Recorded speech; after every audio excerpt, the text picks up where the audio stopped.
राम राम भाइयों। तो आज हमारी सी टेट के लिए जो पीआरटी वाला पोर्शन है, पीआरटी वाले पोर्शन के लिए पहली क्लास होने वाली है, जहाँ पे हम सी टेट में जो मैथ का पोर्शन है जो कि 30 नंबर का होता है, उस मैथ की अपन तैयारी करेंगे, जिसमें 30 नंबर के पोर्शन में हमारी 15 नंबर की तो पेडागोजी होती है और 15 नंबर की हमारी सॉल्यूशन वाली मैथ आती है। मतलब 15 नंबर तो अपने थ्योरेटिकल मैथ के होते हैं और 15 नंबर वो वाली मैथ आती है जो हमें सॉल्व करनी पड़ती है, जिसमें हमारी बहुत सी चीज़ें हमसे पूछी जाती है। अपन उसी की तैयारी करने वाले हैं।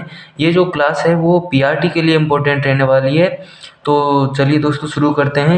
यहाँ पे सबसे पहले हम देखते हैं कि पूर्ण संख्याएं, पूर्ण वर्ग संख्याएं, सम संख्याएं, विषम संख्याएं, प्राकृत संख्याएं, जो ये होते हैं, इनमें से बहुत से क्वेश्चन सी टेट के द्वारा पूछे जाते हैं। प्रीवियस ईयर में भी काफ़ी सारे ऐसे क्वेश्चन पूछे गए थे जिनमें इनसे रिलेटेड क्वेश्चन थे।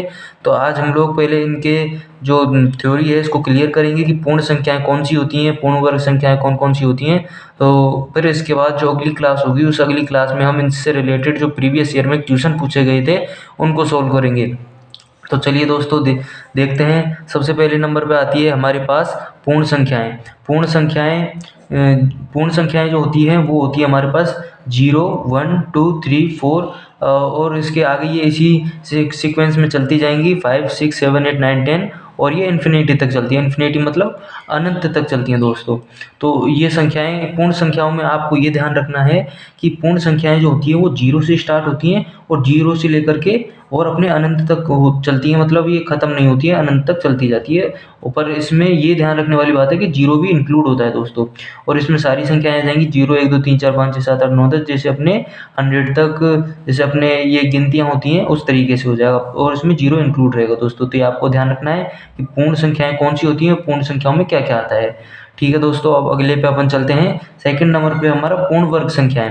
अब पूर्ण वर्ग संख्याएं कौन कौन सी होती हैं? पूर्ण वर्ग संख्याएं दोस्तों वो होती हैं जो किसी संख्या का स्वयं वर्ग होती हैं, स्वयं किसी न किसी संख्या का वर्ग होती हैं, वो संख्याएं अपने पास क्या होती हैं? पूर्ण संख्याएं कहलाती हैं। जैसे पूर्ण संख्याओं में हम देखते हैं कि एक जो है अपना हमारे पास सबसे पहली जो पूर्ण संख्या है, तो एक पूर्ण संख्या क्यों है दोस्तों? एक पूर्ण संख्या इसलिए है क्योंकि जो एक है वो खुद का ही वर्ग है। जैसे हम एक का वर्ग करेंगे, एक का स्क्वायर मतलब एक को 2 बार लिख के इसको गुणा करेंगे, मतलब 1 इंटू 1, तो जो हमारे पास कितना आ जाएगा? 1 आ जाएगा दोस्तों। तो एक का स्क्वायर कितना हो गया? 1। तो ये सबसे छोटी क्या हो गई अपने पास? पूर्ण संख्या। फिर एक के बाद कौन सी संख्या आती है दोस्तों? 2 संख्या आती है। अब 2 का वर्ग करेंगे, 2 का वर्ग करेंगे तो 2 का वर्ग हो जाएगा 2 गुणा 2, तो 2 की हमारे पास आ जाएगी पूर्ण वर्ग संख्या कौन सी हो जाएगी दोस्तों? 4। इसी तरीके से ये सीक्वेंस चलता जाएगा दोस्तों। और इसके बाद 2 के बाद 3 का हो जाएगा 9 और 4 का 16। तो ये हमारे पास पूर्ण संख्या इस तरीके से, और ये भी दोस्तों इन्फिनिटी तक चलती जाती हैं। इसमें दोस्तों 0 इंक्लूड नहीं होता है, ये आपको ध्यान रखना है, क्योंकि 0 का स्क्वायर जो है वो कुछ भी नहीं होता है दोस्तों। 0 का स्क्वायर हमारे पास नहीं होगा। इसके बाद दोस्तों हम बात करने वाले हैं सम संख्याओं के लिए। सम संख्याएं कौन कौन सी होती है दोस्तों? सम संख्याएं वो होती हैं जो संख्या 2 से पूर्ण रूप से डिवाइड होती है, वो संख्या सम संख्या कहलाती है। जैसे दोस्तों देखिए, 2 से कौन कौन सी संख्या डिवाइड हो रही है? 2 से 2 डिवाइड हो रहा है, 2 से 4 भी डिवाइड हो रहा है, 6 भी हो रहा है, 8, 10। इसी तरीके से ये 2 के गैप में जो संख्याएं आती जाएंगी, वो जो संख्याएं 2 से डिवाइड होती जाएंगी वो हमारे पास सम संख्या होती जाएंगी दोस्तों। अब 0 और 1 जो है वो सम संख्या क्यों नहीं है दोस्तों? क्योंकि 0 को जब 2 से डिवाइड करेंगे तो हमारे पास 0 आ जाएगा दोस्तों। तो ये इसलिए सम संख्या है नहीं, क्योंकि इसमें डिवाइड नहीं हो रहा है, वो 0 आ रहा है। और दोस्तों जब अपन 1 को 2 से डिवाइड करेंगे तो अपने पास 0.5 आएगा दोस्तों, जो कि पूर्ण रूप से डिवाइड नहीं है। तो इसलिए 0 और 1 जो है हमारे पास सम संख्याएं नहीं होती है। इसके बाद दोस्तों हम बात करने वाले हैं विषम संख्याओं की। तो विषम संख्याएं सम संख्याओं का अपोजिट होती हैं, एकदम से उल्टा। जैसे जो संख्याएं जो 2 से डिवाइड होती हैं वो संख्या तो सम संख्या हो जाती हैं, और जो 2 से डिवाइड नहीं होती हैं वो हमारे पास विषम संख्या हो जाती हैं। जैसे दोस्तों यहाँ पे अब 1 है, सबसे पहली जो विषम संख्या है वो 1 है। अब 1 को अपन 2 से डिवाइड करते हैं तो ये पूर्ण रूप से डिवाइड नहीं हो रही है, तो ये यहाँ पे विषम संख्या हो जाएगी। इस तरीके से 3 है, 3 को हम 2 से डिवाइड करेंगे, 5 को करेंगे, 7 को करेंगे, 9 को करेंगे, तो ये पूर्ण रूप से अपने पास जैसे 2 से डिवाइड नहीं होती हैं, तो हम इसको जो है विषम संख्याएं मानते हैं। तो दोस्तों इसमें जो है 0 काउंट नहीं होता है विषम संख्याओं, क्योंकि 0 की एक तरह से कोई वैल्यू होती नहीं है। 0 को अगर हम देखते हैं एक तरीके से, तो 0 सिर्फ हमारे पास जो है वो सिर्फ पूर्ण संख्याओं में इंक्लूड होता है। बस 0 को मानते हैं पूर्ण संख्याओं में, बाकी पूर्ण वर्ग संख्याएं हो गई, सम संख्याएं हो गई, विषम संख्याएं हो गई, इनमें 0 कभी भी काउंट नहीं होता है दोस्तों। अब इसके बाद आता है प्राकृत संख्याएं। प्राकृत संख्याएं कौन सी होती है दोस्तों? प्राकृत संख्याएं वे संख्याएं होती हैं जो अपने 1 से स्टार्ट होती हैं और इन्फिनिटी तक जाती हैं। मतलब दोस्तों जो जैसे अपन गिनतियां गिनते हैं तो वो 1 से स्टार्ट होती हैं, तो उनमें 1 2 3 4 5 6 7 8 इस तरीके से होते हुए और वो इन्फिनिटी तक जाती है, यानी अनंत तक जाती हैं दोस्तों। तो वो संख्या हमारे पास प्राकृत संख्या हो जाती है। इसको अपन इस तरीके से भी याद कर सकते हैं कि प्राकृत संख्याओं को नेचुरल नंबर कहते हैं, और प्राकृत मतलब एक तरीके से होता है प्रकृति, प्राकृतिक रूप से। तो प्राकृतिक रूप से होती हैं, तो प्रकृति में हम क्या करते हैं कि 0, जब हम कभी भी गिनतियां बोलते हैं तो उसमें 0 हम काउंट ही नहीं करते, हम सीधा 1 से शुरू करते हैं। तो इस तरीके से आप याद रख सकते हो कि प्राकृत संख्याएं जो होती है वो 1 से चालू होती है और इन्फिनिटी तक जाती है दोस्तों। ठीक है दोस्तों, अब इसके बाद आगे देखते हैं कि पूर्णांक संख्याएं कौन कौन सी होती है।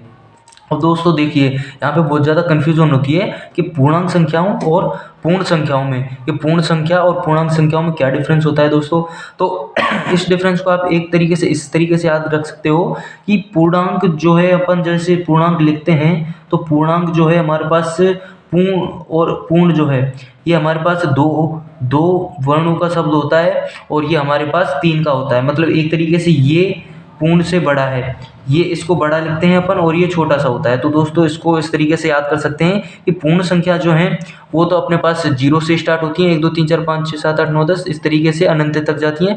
और पूर्णांक संख्याओं में जो है दोस्तों 0 के इधर भी, जो 0 के इधर नेगेटिव में संख्याएं जाती हैं, जिस तरीके से आपने देखा होगा कि अपन 0 के अगर सीधे हाथ की तरफ चलेंगे तो अपने पास पॉजिटिव में संख्याएं आएंगी 1 2 3 4 5 6 7 8 9 10, और अगर 0 के लेफ्ट हैंड की तरफ चलेंगे तो अपने पास नेगेटिव में संख्याएं आती हैं। तो दोस्तों पूर्णांक संख्याएं जो होती है उसमें लेफ्ट और राइट दोनों की संख्याएं इंक्लूड होती है और 0 भी इंक्लूड होती है। तो इस तरीके से आप याद रख सकते हो कि पूर्णांक संख्याओं में पूर्णांक संख्याएं पूर्ण संख्याओं से भी ज़्यादा होती हैं। ज़्यादा होती हैं तो कहाँ पे ज़्यादा हो सकती हैं वो, यानी कि उल्टी तरफ ही ज़्यादा होंगी वो। इधर की साइड तो वैसे भी आती हैं और इधर की साइड और ज़्यादा हो जाएंगी। तो पूर्णांक संख्याओं को आप इस तरीके से याद कर सकते हो।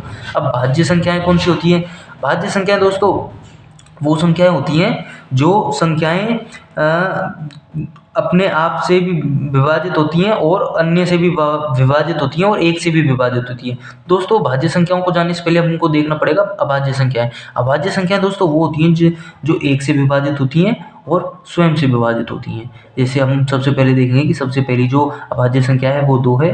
तो 2 को जब हम 1 से भाग देंगे तो हमारे पास 2 आ रहा है, मतलब ये 2 से पूर्ण रूप से विभाजित हो रही है, 1 से पूर्ण रूप से विभाजित हो रही है 2, तो 2 क्या हो गई, एक अभाज्य संख्या हो गई। और 2 जो है दोस्तों वो स्वयं से भी डिवाइड हो रही है। तो मतलब अभाज्य संख्या की क्या परिभाषा हो गई, वह संख्याएं जो 1 से भी डिवाइड होती हैं और 2 से भी डिवाइड होती हैं वो हमारे पास अभाज्य संख्याएं हो जाती हैं। मतलब वे संख्याएं जो कम से कम 2 चीज़ों से डिवाइड हो, 2 संख्याओं से डिवाइड हो। जैसे अभाज्य संख्याएं ज़्यादातर क्या होता है, एक तो 1 से डिवाइड हो जाएंगी और दूसरा स्वयं से डिवाइड हो जाएंगी, तो हो गए ना, 2 से कम डिवाइड हो रही हैं तो वो संख्या हो गई अभाज्य संख्या। अब दोस्तों जीरो जो है उसको अभाज्य संख्या क्यों नहीं मानते हैं दोस्तों, क्योंकि जीरो जो है वही बात हो गई कि पूर्ण संख्याओं में इंक्लूड होता है। जीरो इसमें से किसी में भी इंक्लूड नहीं होता है, ना ही उसमें जीरो में 1 का भाग जाता है पूरी तरीके से, ना ही जीरो में 2 का भाग जाता है, क्योंकि जीरो ही आता है इसमें। तो इसलिए जीरो को जो है अभाज्य संख्याओं में इंक्लूड नहीं करते हैं दोस्तों। और 1 जो है उसको भी अभाज्य संख्याओं में इंक्लूड नहीं करते हैं दोस्तों। अब 1 को क्यों नहीं करते हैं? 1 को इसलिए नहीं करते हैं क्योंकि 1 का 1 में तो भाग जा रहा है, पर दूसरी संख्या ऐसी कौन सी है जिसमें भी 1 मतलब जो 1 से भाज्य हो रही है। तो दोस्तों दूसरी संख्या कोई है ही नहीं। और अपने पास अभाज्य संख्या की क्या परिभाषा है, जो कम से कम 2 से भाज्य हो, 2 संख्याओं से भाज्य हो, वो अपने पास अभाज्य संख्या हो जाती है। तो जहाँ पे जबकि 1 जो है वो सिर्फ एक ही संख्या से डिवाइड हो रही है, तो ये हमारे पास इसलिए अभाज्य संख्या रहेगी। और भाज्य संख्याएं कौन सी होती हैं दोस्तों, जो कम से कम 3 संख्याओं से भाज्य हों, 3 संख्याओं से भाज्य हों, वो हमारे पास अब भाज्य संख्या होती है। जैसे 4 है, और 4 1 से भी भाज्य है, 4 2 से भी भाज्य है, और 4 खुद 4 से भी भाज्य है, तो ये हो गई 3। तो इस तरीके से दोस्तों जो संख्याएँ 3 से या अधिक से विभाज्य होती हैं वो तो भाज्य संख्या हो जाती है, और जो 2 से विभाजित होती है, कम से कम 2 से, वो अपने पास अभाज्य संख्या हो जाती हैं। तो दोस्तों आप इस तरीके से इनको याद रख सकते हो, और इनको याद करके आपको जो इनसे रिलेटेड हर क्वेश्चन है उसको आप सॉल्व कर सकते हो। तो इसके लिए आपको इन चीज़ों का याद होना बहुत ज़रूरी है, जिसमें पूर्ण संख्याएँ, पूर्ण वर्ग संख्याएँ, सम संख्याएँ, विषम संख्याएँ, प्राकृत संख्याएँ, पूर्णांक संख्याएँ, भाज्य और अभाज्य संख्याएँ दोस्तों शामिल होती हैं। तो अगर वीडियो अच्छा लगा हो तो ही लाइक करें, नहीं तो कोई नहीं इशू। ठीक है दोस्तों, नमस्कार।